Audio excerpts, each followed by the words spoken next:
As you can see, it's a winter wonderland in western Pennsylvania right now, which means we can't do as much outside, but we do have our favorite spot in the woods to hunt, fish, or forage.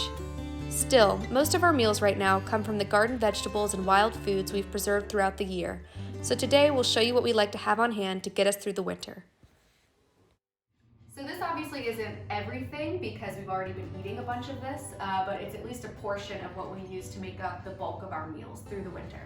I would say the MVP is this corn right here. It's a dent corn, an heirloom variety called Wapsie Valley, and it grew really well for us this year, and we can use this for things like cornbread, tortillas, pupusas, grits, all kinds of stuff.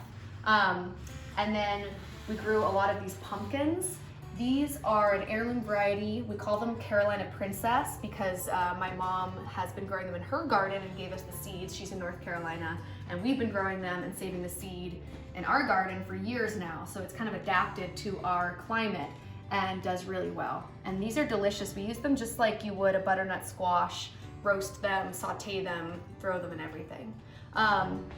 We grew a bunch of potatoes, but we ate all those already. I guess we need to grow more potatoes next year, but we do have a couple of sweet potatoes left. These Jordan's dad grew in his community garden plot and had a really impressive yield. So that was really exciting because we love sweet potatoes. And then this fall, we got into squirrel mode and harvested a ton of nuts. These are hickories and then black walnuts. They're a lot of work to extract from the shell, but once you do, they're totally worth it because they are absolutely delicious. Over here, we have a lot of our dried and canned goods.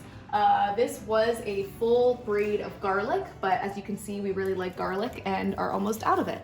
And then we have a bunch of dried stuff. Again, one of our MVPs would be dry beans. So we put these in everything. They're really low maintenance to grow and also really easy to store. Those ones are Good Mother Stollard, and this variety is probably our best one. It's called Cherokee Trail of Tears. It's great because I love beans and I could eat them every day, and I probably do. We also grew a bunch of English peas this year. These ones we dried to use in soup, but we have a bunch that we froze as well, and that's another really low maintenance crop. And then we have sun-dried tomatoes. This is a nice way to preserve them without having to can or take up space in the freezer. We just dehydrate them and they're delicious. And then over here is our prized mushroom area. These are precious, precious morels. We dehydrate these and use them throughout the year, and we try to do it so that we eat the last one from the previous year when we find the first one of the current year. So these are gonna have to last at least a few more months. And then back here are our dried shiitakes. We grow those on logs right outside, so it's really easy to go out and harvest them throughout the year and throw them in the dehydrator, and they're super good, rehydrated, thrown in soups, sauteed, whatever. This might be one of my favorite things. These are dried smoked hot peppers, and like the smell is unbelievable. These are all kinds of different peppers that we just let get ripe and then smoke them and put them in the dehydrator, and it's just like a flavor bomb to anything you put it in. Coming down here, we have canned goods. So we canned a ton of stuff this year, but we've gone through a lot of it. Salsa verde, we grow a ton of tomatillos because they're very prolific. And this is really good to like braise venison in or put on tacos, anything like that, enchiladas. These are canned whole tomatoes and tomato sauce. So that's really great to have on hand. This is Bloody Mary mix that a friend made that I'm very excited to use. These are pickled hot banana peppers and onions. Jordan's family calls that lamb sauce. We'll probably use it for venison, but it's really a good combo.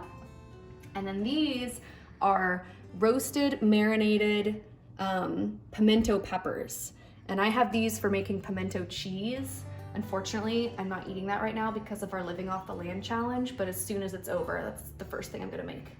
And then we have just regular like roasted tomato and pepper salsa. That's really great to have, especially with those, with that corn. We can make chips and have chips and salsa.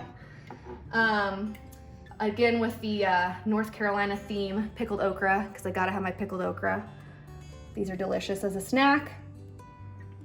And then, oh, this is an exciting one, ketchup. This was the first year that we made ketchup. It was a labor of love. You have to strain it 10 times to make it smooth, but it's absolutely delicious. All right, we got more peppers. Oh, this is nice. This is acorn flour. So this is a fun one for like pancakes. It's got a nice nutty flavor. And then down here, we have tomato paste, more ketchup, more tomato sauce, and oh, this is kind of our little sweets corner.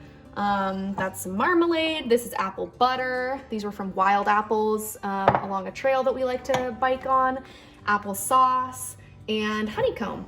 So these are all things we can use when we need a sweet treat.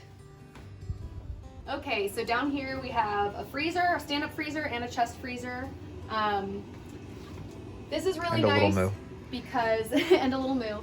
A lot of it's the same stuff we have canned, but it's just a little bit less work. But then some of it, like greens, we have a lot of greens in here. Kale, collards, spinach, wild greens that we forage. And we just blanch them and freeze them in these little like serving size chunks. So that makes it really easy to just grab and heat up. So then we have venison, these beautiful ribs, like diced up peppers. So these are bell peppers, and they're really easy to just like chisel a chunk off and throw into a meal. I honestly don't know what this is. Celery. Okay. This is why you clearly label your packages. Lots more peas. What else? Lots of venison, different cuts, you know, nice and vacuum sealed so we can just grab the portion we want. A bunch of tomatoes. These are actually leftover. It's one of my great canning hacks is when you get tomatoes, you can just pop them in the freezer, and then when you're ready, once you defrost them, they just slip right out of the skin and you don't have to do the whole boil peel scenario. But these ones I never got around to canning, so now they're just frozen, but we'll use them at some point. And then down here, we have a whole section of different stocks that Jordan has made from various things. We got groundhog, venison, you know, all kinds of stuff, as well as pesto. Chimichurri is one of our favorite ways to preserve a lot of the herbs that are in our garden that aren't growing over the winter. And then just more salsas and peppers and sauces and things. Yeah, so that's pretty much it for the freezer. And then over in the chest freezer, we just have more venison, but we don't want to look at that because it's a pain to sort through.